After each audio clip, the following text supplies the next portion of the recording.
Bulletin की शुरुआत में सबसे पहले बात करेंगे नशे के खिलाफ पंजाब सरकार के युद्ध की। पंजाब की आम आदमी पार्टी की सरकार ने पंजाब को नशा मुक्त बनाने की अपनी मुहिम को और तेज करते हुए इसे युद्ध विरुद्ध कहा है और पहले दूसरे चरण की इसकी शुरुआत की है। साथ ही साथ आपको बता दें कि आम आदमी पार्टी के कन्वीनर अरविंद केजरीवाल और मुख्यमंत्री भगवंत मान ने एक तरफ नशे के पंजाब पुलिस के एक्शंस की तारीफ की है, दूसरी तरफ उन्होंने पूर्व अकाली दल और कांग्रेस सरकार पर पंजाब में नशा घोलने के लिए उन्हें जिम्मेदार बताया है।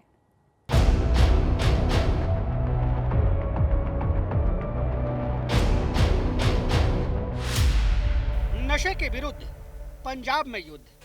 जिस साफ नीयत, मेहनत और शानदारी तरीके से फेज 1 को किया गया, लागू किया गया, इस तरह से नशे के खिलाफ युद्ध पंजाब तो क्या पूरे देश में किसी भी राज्य में नशे के विरुद्ध युद्ध कभी नहीं किया। नशे के खिलाफ दूसरे चरण का ऐलान। मतलब सारी जनता को पता है नशा कौन बेचता है, सबको पता है नशा कौन बेचता है। सीएम मान कमीशन नशा मुक्त पंजाब। ਅੱਜ ਆਪਾਂ ਇੱਥੇ ਨਕਸ਼ਾ ਬਣਾਉਣ ਆਇਆ ਸਫ਼ਰ ਦਾ, ਅਗਲੇ ਸਫ਼ਰ ਦਾ ਸੈਕੰਡ ਫੇਜ਼ ਦਾ ਨਕਸ਼ਾ ਇਹ ਇੱਥੋਂ ਬਣਾ ਕੇ ਜਾਇਓ ਤੇ ਮੰਜ਼ਿਲ ਦੇ ਮੱਥੇ ਤੇ ਤੁਹਾਡੇ ਨਾਵਾਂ ਦੀ ਤਖਤੀ ਲੱਗੂਗੀ। मैं ये गल यकीन ना कह सकता। मैं पंजाब को नशा मुक्त बनाने की 1 साल पहले नशे के खिलाफ शुरू हुई मान सरकार की लड़ाई अब दूसरे दौर में पहुंच गई है। जालंधर की लवली प्रोफेशनल यूनिवर्सिटी से आज नशे के खिलाफ जंग ऐलान करते हुए मुख्यमंत्री भगवंत मान और आप कन्वीनर अरविंद केजरीवाल ने युद्ध नशे के विरुद्ध अभियान के दूसरे चरण की शुरुआत की। इस दौरान आप कन्वीनर अरविंद केजरीवाल ने पंजाब को नशा मुक्त बनाने की आपकी नीयत को साफ किया। साथ ही केजरीवाल ने पंजाब में नशा विरोधी अभियान की सराहना करते हुए सरकार और पुलिस की जमकर तारीफ की।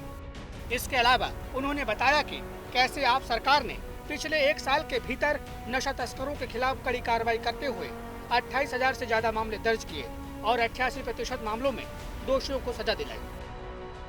हम जनता से वादा करके आए हैं पंजाब को नशा मुक्त करेंगे, हमारे बच्चों को अच्छी भविष्य देंगे और पिछले 1 साल के अंदर 10 महीने के अंदर 28,000 केस दायर किए गए नशा तस्करों के खिलाफ।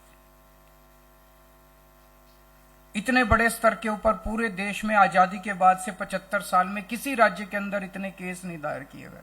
28,000 केस, और ये फर्जी केस नहीं है। मान सरकार द्वारा चलाए गए अभियान युद्ध नशे के विरुद्ध के पहले चरण में पंजाब पुलिस द्वारा 29,980 एनडीपीएस केस दर्ज किए गए। लगभग 42,000 तस्कर पकड़े गए, जिसमें से 358 बड़े तस्कर पकड़े गए। साथ ही 252 ड्रोन भी रिकवर किए गए। पहली बार तस्कर की प्रॉपर्टी फ्रीज करने का एक्शन हुआ। 548 बड़े तस्करों की प्रॉपर्टी फ्रीज की गई। 269 करोड़ की प्रॉपर्टी को फ्रीज और उसे गिराने का काम किया गया। सेल्फ हेल्पलाइन पंजाब पर 30,000 शिकायत आए। 90,000 युवा नशा छोड़कर दोबारा नई जिंदगी शुरू कर चुके हैं और अब दूसरे चरण को सफल बनाने के लिए 50,000 मेंबरों की 19,500 जिला वार्ड कमेटियां गठित की गई है, जो पंजाब पुलिस और सरकार के साथ मुहिम को कामयाब बनाएंगे। ਜਿਹੜੇ ਸਮਗਲਰ ਸੀਗੇ ਪਹਿਲੀ ਵਾਰੀ ਇਹ ਕੰਮ ਹੋਇਆ ਕਿ ਉਹਨਾਂ ਦੇ ਪ੍ਰਾਪਰਟੀਆਂ ਦੇ ਫ੍ਰੀਜ਼ ਕਰਨ ਦੀ ਕਵਾਇਦ ਸ਼ੁਰੂ ਕੀਤੀ ਗਈ, ਕਿਉਂਕਿ ਜਦੋਂ ਤੱਕ ਕਿਸੇ ਡਰੱਗ ਸਮਗਲਰ ਨੂੰ ਇਕਨੋਮਿਕ ਸੱਟ ਨਹੀਂ ਵੱਜਦੀ ਉਦੋਂ ਤੱਕ ਇਹ ਕੰਮ ਨਹੀਂ ਛੱਡਦੇ। ਸੋ ਤੁਹਾਡੀ ਜਾਣਕਾਰੀ ਲਈ ਪਿਛਲੇ 1 ਸਾਲ ਦੇ ਵਿੱਚ 548 ਜਿਹੜੇ ਡਰੱਗ ਸਮਗਲਰਸ ਵੱਡੀਆਂ ਮਛਲੀਆਂ ਸੀਗੀਆਂ ਉਹਨਾਂ ਦੀ ਪ੍ਰਾਪਰਟੀਆਂ ਨੂੰ ਪੰਜਾਬ ਪੁਲਿਸ ਵੱਲੋਂ ਫ੍ਰੀਜ਼ ਕੀਤਾ ਗਿਆ ਔਰ ਉਹਨਾਂ ਦੀ 269 ਕਰੋੜ ਦੀ ਪ੍ਰਾਪਰਟੀਆਂ ਨੂੰ ਜਿਹੜਾ ਉਹਨਾਂ ਨੇ ਇਲੀਗਲੀ ਬਣਾਈਆਂ ਸੀ ਉਹਨਾਂ ਨੂੰ ਡਿਮੋਲਿਸ਼ ਕਰਨ ਦਾ ਵੀ ਕੰਮ ਕੀਤਾ।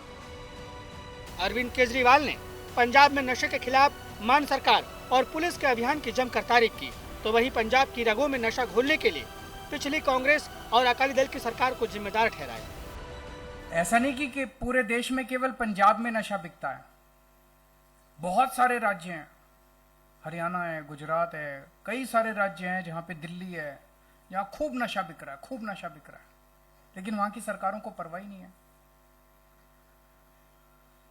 पंजाब के अंदर भी हमारे से पहले जब अकाली दल की सरकार थी, सबसे ज्यादा पंजाब की गली गली और घर घर के अंदर नशा उनके राज के दौरान, उनके शासन के दौरान घर घर पहुंचाया गया था। इतना ज्यादा पूरा पंजाब नशे में, उसी दौरान उड़ता पंजाब पिक्चर बनी थी। अरविंद केजरीवाल के निशाने पर पूर्व मुख्यमंत्री कैप्टन अमरिंदर सिंह ही नहीं, बल्कि ड्रग्स मामले में जेल में बंद अकाली नेता विक्रम सिंह मजीठिया पर भी हमला बोला। अरविंद केजरीवाल ने विक्रम सिंह मजीठिया का नाम लेकर कहा कि जिस नाम को लेने से राजनेता डरा करते थे, उस अकाली नेता विक्रम सिंह मजीठिया को आम आदमी पार्टी की सरकार ने जेल में डालकर साबित कर दिया कि पंजाब में अब अपराधियों के लिए कोई जगह नहीं है। और जो सबसे बड़ा, जिसके नाम पे पूरे पंजाब में पता है कि सबसे बड़ा कौन था तस्कर नशे का, कौन था, उसका नाम लेने से लोग कांपते थे, प्रशासन कांपता था उसका नाम लेने से। उसको पकड़ के जेल में डाल दिया इस सरकार ने, आपकी सरकार। किसी की हिम्मत नहीं थी उसका नाम लेने की, किसी की हिम्मत नहीं थी। जेल जाना तो बहुत दूर की बात, डरते थे, पुलिस डरती थी, प्रशासन डरता था, बड़े बड़े नेता डरते थे। एक तरफ अरविंद केजरीवाल के निशाने पर पंजाब की पुरानी अकाली और कांग्रेस की सरकारें रहीं, तो वहीं दूसरी तरफ मुख्यमंत्री भगवंत मान ने बीजेपी पर पंजाब को बदनाम करने का आरोप लगाया। उन्होंने कहा कि गुजरात में करोड़ों का नशा पकड़ा जाता है, हम एंटी ड्रोन सिस्टम लगाकर नशा पकड़ते हैं, लेकिन वो लोग पंजाब को बदनाम करते हैं। सो हुण मैं ये नहीं कहता कि जमी 100% ਆਪਾਂ ਨੇ ਫੇਜ਼ 1 ਚ ਖਤਮ ਕਰਤਾ, ਪਰ ਇੱਕ ਜਿਹੜਾ ਆਮ ਸ਼ਰੇਆਮ ਹੀ ਮੋਟਰਸਾਈਕਲਾਂ ਤੇ ਤੁਰੇ ਫਿਰਦੇ ਸੀ, ਧੀਆਂ ਭੈਣਾਂ ਦਾ ਘਰੋਂ ਬਾਹਰ ਨਿਕਲਣਾ ਔਖਾ ਕਰ, ਉਹ ਬੰਦ ਹੋ ਗਿਆ ਕੰਮ। ਹੁਣ ਥੋੜਾ ਬਹੁਤ ਜਿਹੜਾ ਵੱਡੇ ਲੈਵਲ ਤੇ ਜਾਂ ਬਹੁਤ ਗੁਪਤ ਲੈਵਲ ਤੇ ਚੱਲਦਾ ਹੈ, ਆਪਾਂ ਛੱਡਣਾ ਨਹੀਂ ਇਹ, ਕਿਉਂਕਿ ਜੰਗ ਜਿਹੜੀ ਹੈ ਉਹ ਜਾਰੀ ਰਹੂਗੀ। ਅਜੇ ਆਪਾਂ ਮੰਜ਼ਿਲ ਤੇ ਨਹੀਂ ਪਹੁੰਚੇ। ਇਸ ਕਰਕੇ ਕਹਿੰਦੇ ਕਿਸੇ ਕਵੀ ਨੇ ਲਿਖਿਆ ਕਿ ਬੇਹਿੰਮਤੇ ਹੁੰਦੇ ਨੇ ਉਹ ਜਿਹੜੇ ਬਹਿ ਕੇ ਸ਼ਿਕਵਾ ਕਰਨ ਮੁਕੱਦਰਾਂ ਦਾ, ਉੱਗਣ ਵਾਲੇ ਉੱਗ ਪੈਂਦੇ ਨੇ, ਸੀਨਾ ਪਾੜ ਕੇ ਪੱਥਰਾਂ ਦਾ, ਮੰਜ਼ਿਲ ਦੇ ਮੱਥੇ ਤੇ ਤਖਤੀ ਲੱਗਦੀ ਉਹਨਾਂ ਦੇ ਨਾਵਾਂ ਦੀ, ਜਿਹੜੇ ਘਰੋਂ ਬਣਾ ਕੇ ਤੁਰਦੇ ਨੇ ਨਕਸ਼ਾ ਆਪਣੇ ਸਫ਼ਰਾਂ ਦਾ। पंजाब को नशा मुक्त बनाने के लिए पंजाब सरकार की मुहिम युद्ध नशे के विरुद्ध दूसरे दौर में पहुंच गई है। पहले चरण में जहां नशा कारोबारियों के खिलाफ पंजाब पुलिस का ताबड़तोड़ एक्शन देखने को मिला था, वहीं अब दूसरे दौर में इस मुहिम को धार देने के लिए पंजाब सरकार और पंजाब पुलिस दोनों ही तैयार हैं। जालंधर की लवली प्रोफेशनल यूनिवर्सिटी से जहां पंजाब सरकार और पंजाब पुलिस ने युद्ध नशे के विरुद्ध के दूसरे चरण की शुरुआत कर साफ संदेश भी दिया है कि पंजाब में नशा तस्करों और कारोबारियों की अब खैर नहीं है। ब्यूरो रिपोर्ट, आज तक। आम आदमी पार्टी के हमले के बाद अकाली दल ने भी पलटवार किया है। शिरोमणि अकाली दल के प्रवक्ता अर्शदीप क्लेर ने कहा है कि नशे के खिलाफ आम आदमी पार्टी की मुहिम को चुनावी कैंपेन है वो, और जमकर उन्होंने हमला बोला। आज तक से खास बातचीत में अर्शदीप ने एक और क्या कहा, सुने। पंजाब में युद्ध नशे विरुद्ध के दूसरे फेज की शुरुआत हुई है। अरविंद केजरीवाल, भगवंत मान, मनीष सिसोदिया, आम आदमी पार्टी की लीडरशिप फगवाड़ा, जालंधर से इसकी शुरुआत हुई है और बड़े दावे हैं कि नशे को खत्म किया जाएगा। 4 साल का सरकार को समा हो चुका है। इसमें अकाली दल पर बड़े इल्जाम और बयानबाजी की गई है, चाहे वो मुख्यमंत्री हैं, चाहे अरविंद केजरीवाल है। अकाली दल के अर्शदीप सिंह क्लेर हमारे साथ हैं। क्लेर जी, ये कैसे देख रहे हैं आप जो सेकंड फेज अब शुरू हुआ है युद्ध नशे विरुद्ध का? देखिए, आज मुख्यमंत्री भगवंत मान, अरविंद केजरीवाल, मनीष सिसोदिया और आम आदमी पार्टी के 300-400 वर्कर इकट्ठे होके, जैसे आम आदमी पार्टी की आदत है, एक मेगा इवेंट बनाने की, पता नहीं हमने पंजाब में क्या कर दी। और आज भगवंत मान जी वहां खड़े होके क्या कह रहे हैं, अरविंद केजरीवाल क्या कह रहे हैं कि पंजाब के गांव के लोग हमें सहयोग दें, हम इन तस्करों को पकड़ेंगे। तो भाई 4 साल से कर क्या रहे थे? यही भगवंत मान है जो ये 2022 में इलेक्शन से पहले कहते थे कि पंजाब के अंदर ही ड्रग बनता है, किन फैक्ट्रियों में बनता है मुझे पता है, जब मेरी सरकार आएगी तो मैं उनको पकड़ूंगा। अब वो ड्रग की फैक्ट्रियां नहीं पकड़ी गई या मुख्यमंत्री ने उनके साथ कोई लेन देन करके समझौता कर लिया है, तो ये तो मुख्यमंत्री बताएंगे ना पंजाब को। क्योंकि 4 साल में ये हालात हैं कि पहली बार हुआ है कि देश में किसी हाई कोर्ट ने, पंजाब हरियाणा हाई कोर्ट ने पंजाब सरकार के माथे पे कलंक लगाया है कि आपकी सरकार में ऐसा लग रहा है कि नशा आप ही बकवा रहे हो। डीजीपी से माफी मंगवाई गई थी कोर्ट में कि पंजाब में नशा इतना बढ़ गया है। और ये भगवंत मान और अरविंद केजरीवाल क्या समझते हैं कि पंजाबियों को बेवकूफ बना लेंगे। आज वहां खड़े होके ये बात तो कर रहे थे विक्रम मजीठिया की कि जी हमने पकड़ के जेल में डाल दिया। जेल में किस केस में डाला? आमदन से ज्यादा जायदाद के मामले में, बात आप कर रहे हो ड्रग की, और अरविंद केजरीवाल पंजाब में आके भूल जाते हैं कि ये वही बिक्रम मजीठिया हैं, ये वही अरविंद केजरीवाल हैं जिनसे अरविंद केजरीवाल ने माफी मांगी थी लिखित में। इससे बड़ी शर्मनाक बात क्या होगी कि ये लोग पंजाब को अभी भी 4 साल बाद भी ये सोचते हैं कि अपनी बातों से बेवकूफ बना लेंगे। जिस तरीके की शुरुआत है, ऐप लॉन्च की गई है, मिस कॉल नंबर जारी किया गया है, पद यात्रा निकाली जाएगी, जो गांव की कमेटियां हैं नौजवानों की वो कुछ चलती भी हैं, कुछ चलाई भी जाएंगी। आपको लगता है कि सरकार के एंड से इन इनिशिएटिव से नशा खत्म हो जाएगा? ये पद यात्रा अब सरकारी खर्चे पे अपना इलेक्शन का कैंपेन शुरू हो रहा है। पंजाब सरकार के बजट से आम आदमी पार्टी अपना कैंपेन करना चाहती है। तो मैं फिर दोबारा से मैं आप लोगों से पूछता हूं कि अरविंद केजरीवाल, भगवंत मान, ये लोगों को ये बताएं ना जो आज बातें कर रहे हैं। ये क्या कर रहे थे कि हमने बड़े बड़े दफ्तरों को तोड़ दिया है, हमने बड़े बड़े महल तोड़ दिए हैं। कहां गए वो दफ्तर, कहां गए वो महल? लोगों ने तो देखे नहीं, कौन सा तोड़ा। जब हाई कोर्ट ने आपसे पूछा कि ये बुलडोजर कहां चला, तो वहां पंजाब गवर्नमेंट ने एफिडेविट क्या दिया कि जी ये तो हमने जो म्यूनिसिपल एक्ट की वायलेशन थी, जो परमिशंस के बिना बिल्डिंग बनी थी, वो तोड़ी है, ड्रग में नहीं तोड़ी है। तो क्यों हर बात पे पंजाब को ये लोग झूठ बोलते हैं? मिसलीड सिर्फ और सिर्फ क्योंकि इनके पास 4 साल में कहने के लिए कुछ नहीं है। तो अब सिर्फ और सिर्फ झूठ बोल के ये समझते हैं कि अपना 5 साल बाद हम लोगों में चले जाएंगे कि हमने ये कर दिया, वो कर दिया। किया इन्होंने धरती पे कुछ भी नहीं है। सिर्फ पंजाब के खर्चे पे अरविंद केजरीवाल की राजनीति को चमकाया जा रहा है। नहीं, फंक्शन तो पंजाब सरकार का है, तो अरविंद केजरीवाल किस कैपेसिटी में उस फंक्शन में है? वो पंजाब सरकार का फंक्शन था, ये आम आदमी पार्टी का फंक्शन नहीं है, ये कोई पॉलिटिकल फंक्शन नहीं था, ये एक सरकारी फंक्शन था। तो अरविंद केजरीवाल ना तो एमएलए हैं, वो तो एमएलए भी नहीं है, दिल्ली की जनता ने नकार दिया, मनीष सिसोदिया को नकार दिया। तो सरकारी फंक्शन में किस कैपेसिटी में वो लोग आ रहे हैं? तो ये दिखता है कि आम आदमी पार्टी कैसे पंजाब के पैसे का मतलब दुरुपयोग कर रही है। अर्शदीप सिंह कलेर बातचीत कर रहे थे कि इस पर एक्शन होना चाहिए, जो आतिशी ने बयान दिया।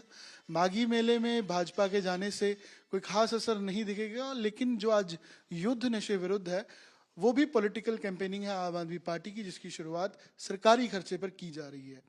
कैमरा पर्सन गुंजीत साथ अमन भारद्वाज, चंडीगढ़ आज तक। और अब बात करेंगे ऑपरेशन सिंदूर पर बेनकाब हुए पाकिस्तान की, क्योंकि अमेरिका के फॉरेन एजेंट्स रजिस्ट्रेशन एक्ट के दस्तावेजों ने खुलासा किया है कि ऑपरेशन सिंदूर से पाकिस्तान डर गया था। जंग रोकने के लिए पाकिस्तान ने अमेरिका में अपने राजदूतों के जरिए लॉबिंग की थी। इसके तहत अमेरिका में शीर्ष प्रशासनिक अधिकारियों, सांसदों, पेंटागन और विदेश विभाग के ऑफिसर्स के साथ करीब 60 बार संपर्क किया गया था। मतलब पाकिस्तान की तरफ से 60 बार अमेरिका से गुहार लगाई गई थी कि वो भारत को रोकें। और यही नहीं, ट्रंप प्रशासन तक तेजी से पहुंच बनाने, व्यापार और कूटनीतिक फैसलों को प्रभावित करने के लिए 6 लॉबिंग फर्मों पर करीब 45 करोड़ रुपए खर्च किए गए थे। एफएआरए के तहत अमेरिकी न्याय विभाग में दाखिल दस्तावेजों से पता चलता है कि पाकिस्तानी राजनयिकों ने ईमेल, फोन कॉल, 1-to-1 बैठकों के जरिए अप्रैल अंत से लेकर 4 दिनों के ऑपरेशन सिंदूर के बाद तक संघर्ष विराम के लिए बैठकें जारी रखी थी। पाकिस्तान किसी भी तरह से भारत पर अमेरिका का दबाव बनाकर युद्ध रुकवाना चाहता था, यानी अमेरिकी फर्म ने भारत की बात पर मोहर लगा दी है। प्रधानमंत्री मोदी ने पहले संसद को बता दिया था कि पाकिस्तान ने सीज फायर के लिए पहल की, वो गिड़गिड़ाया था और फिर सीज फायर कर लो, इस तरह की उसकी तरफ से रिक्वेस्ट की गई थी। पाकिस्तान के लोग, अरे मैं तो स्विमिंग पूल में नहा रहा था, कोई कह रहा था मैं तो दफ्तर जाने की तैयारी कर रहा था। हम कुछ सोचे पहले तो भारत ने तो हमला कर दिया। ये पाकिस्तान के लोगों के बयान है और देश ने देखे हैं। स्विमिंग पूल में नहा रहा था।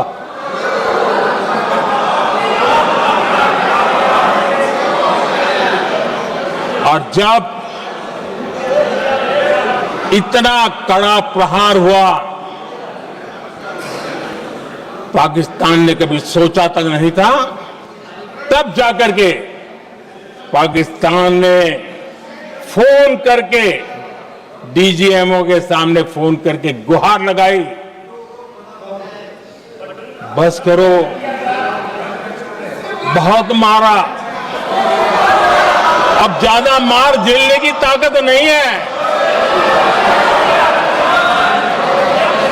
प्लीज हमला रोक दो। ये पाकिस्तान के डीजीएमओ का फोन था। और भारत ने तो पहले दिन ही कह दिया था, 7 तारीख सुबह की प्रेस देख लीजिए, कि हमने हमारा लक्ष्य पूरा कर दिया है, अगर आप कुछ करोगे तो महंगा पड़ेगा। जीराम जी कानून को लेकर पंजाब में इस वक्त सियासी घमासान छिड़ चुका है, क्योंकि एक तरफ बीजेपी ने फजिल्का से अपने व्यापक जन जागरूकता अभियान की शुरुआत कर दी है। इस अभियान के तहत BJP door to door campaign चलाकर लोगों को योजना के लिए लाभ गिना रही है। वहीं दूसरी तरफ कांग्रेस जीराम जी कानून के खिलाफ पूरे पंजाब में जागरूकता अभियान चलाने जा रही है। कांग्रेस का ये कैंपेन लोगों को जीराम जी कानून के नुकसान को गिनाने वाला है। कांग्रेस के जागरूकता अभियान में कांग्रेस प्रभारी भूपेश बघेल होंगे, साथ ही साथ कई राष्ट्रीय नेता और भी इसमें शामिल होंगे, जो पंजाब संगठन को एकजुट करने का भी प्रयास करेंगे। पूरे पंजाब भर दे विच मनरेगा वर्करां दी कांग्रेस पार्टी ने लड़ाई लड़न दा प्रण कीता है, यानी कि मन बनाया है। और ਉਹਦੇ तहत भूपेश बघेल साहब ਜਿਹੜੇ कि छत्तीसगढ़ ਦੇ ਮੁੱਖ ਮੰਤਰੀ ਸਾਹਿਬ ਨੇ ਸਾਬਕਾ ਤੇ ਪੰਜਾਬ ਦੇ ਇੰਚਾਰਜ ਨੇ, ਉਹ ਕੱਲ ਨੂੰ ਇਸ ਸੰਗਰਾਮ ਦੇ ਤਹਿਤ ਪਹਿਲੀ ਜਿਹੜੀ ਸਭਾ ਹੈ ਉਹਨੂੰ ਸੰਬੋਧਨ ਕਰਨਗੇ ਗੁਰਦਾਸਪੁਰ ਠੀਕ 10 ਵਜੇ ਔਰ ਦੁਪਹਿਰੇ 2 ਵਜੇ ਕੱਲ ਨੂੰ ਹੁਸ਼ਿਆਰਪੁਰ ਟਾਂਡਾ ਵਿਖੇ ਸੰਬੋਧਨ ਕਰਨਗੇ। ਇਸੇ ਤਰ੍ਹਾਂ 9 ਤਰੀਕ ਨੂੰ ਬਲਾਚੌਰ 10 ਵਜੇ ਤੇ 2 ਵਜੇ ਸਮਰਾਲਾ ਖੰਨਾ ਹਲਕੇ ਦੇ ਵਿੱਚ ਸਮਰਾਲਾ ਵਿਖੇ ਸੰਬੋਧਨ ਕਰਨਗੇ। ਇਸੇ ਤਰ੍ਹਾਂ 10 ਤਰੀਕ ਨੂੰ ਪਟਿਆਲਾ ਹਲਕੇ 'ਚ ਰਾਜਪੁਰਾ 10 ਵਜੇ ਤੇ ਫਿਰ ਸੰਗਰੂਰ ਦੇ ਵਿੱਚ ਸ਼ਾਮੀ 2 ਵਜੇ संबोधन करेंगे। और अब बात मौसम की करेंगे। पहाड़ी इलाकों से उतर रही बर्फीली हवाओं ने पंजाब में गलन बढ़ा दी है। धुंध और घने कोहरे से जनजीवन और यातायात दोनों ही रफ्तार सुस्त हो चुकी है। दोनों ही जगहों पर विजिबिलिटी बड़ी कम है और सड़क पर लोगों का चलना मुश्किल हो चुका है।